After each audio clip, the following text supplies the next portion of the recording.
Dear Mrs. Rajavi, dear Iranian friends, brave fighters for freedom, I'm very glad to have this opportunity to send a message to you. You are indeed brave fighters for freedom. It's a noble fight. It's a fight for freedom of expression. People should be able to express them freely, to say exactly what they feel and what they desire. Freedom also on the economic side, the economic freedom. Freedom, of course, of the elections. We need always the elections to be completely free and fair. And true freedom of the religious faith, not imposed by a theocratic rule.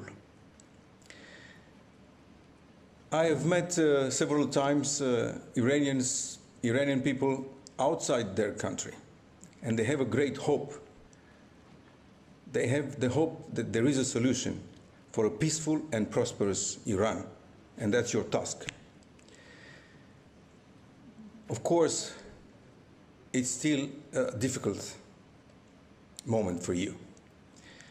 The newly elected president of Iran is accused of perpetrating crimes against humanity, and of course, that means that the UN investigations has to be pursued with proper and correct and fair analysis, fair investigations, in order to establish beyond any doubt, the real facts, the real deeds of the newly elected president of Iran. And of course, speaking about the true freedom of the religion, I want to remember that when Islam was born, even the Prophet Muhammad never, ever instigated his followers against other religions. I remember vividly when I saw inside the monastery of St. Catherine in the Sinai Peninsula. There where at the foot of the mountain there is the fire bush. There where Moses established his tables. There is a document established by the prophet who took under his protection that Christian monastery, Christian church. Remarkable. I have a very good friend who passed away last year, the former Prime Minister of Sudan, Sadiq al-Mahdi. He was also a famous scholar in theological studies. And he wrote a number of books demonstrating quite clearly that there is no incompatibility between the Islamic faith and democracy. So, in the name of some very profound and deep and true religious feelings, democracy should prevail. And that's, of course, your magnificent and very difficult, in the meantime, task. I have a very special feeling, I have a very special message from the bottom of my heart for those Iranians who are fighting inside Iran, fighting for freedom there in difficult and sometimes perilous conditions. They deserve our highest esteem.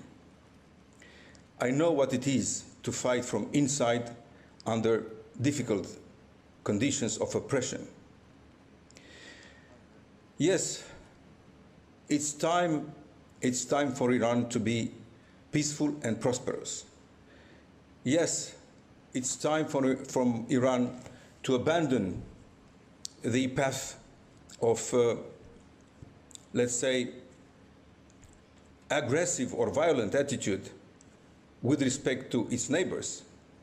No doubt, the sovereignty and the indivisible state of Iran should be preserved. I'm sure that's also the faith, that's also the deepest desire of the Iranians.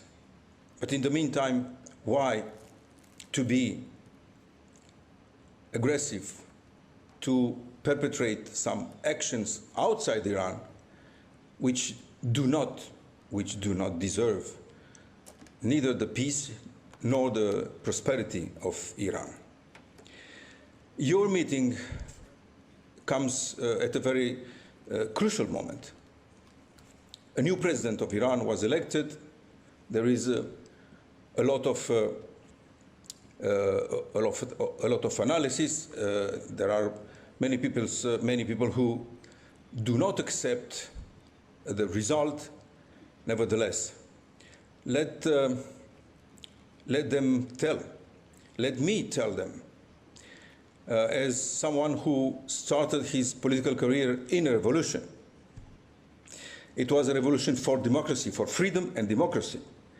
Let me tell them, look to the peaceful and prosperous Iran, not to your political, personal interests. That's the only way to make the Iranians believe in your political actions. My message is for you. My message is for those fighting for freedom. My message is again and again for a peaceful and prosperous Iran.